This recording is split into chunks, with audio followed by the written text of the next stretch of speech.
Google Authenticator for Gmail setup.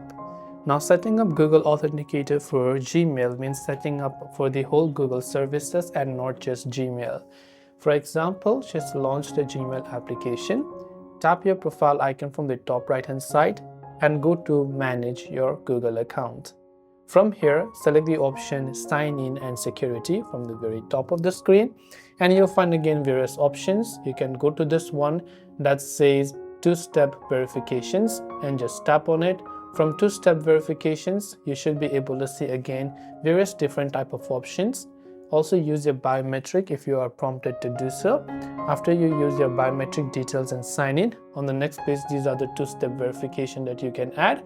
Now if you want to add an Authenticator app, here you'll find the option called Authenticator. So here you can see two-step verification, go there again, and after that again if it asks you to, make sure to verify it.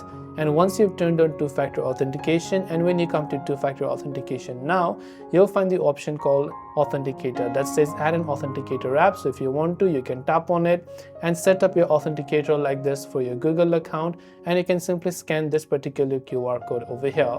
So this way you'll be able to set up your Authenticator for Gmail or your whole Google service. Hope this video helped you. If you have any questions, feel free to leave them down. Thanks for watching and see you soon in the next video.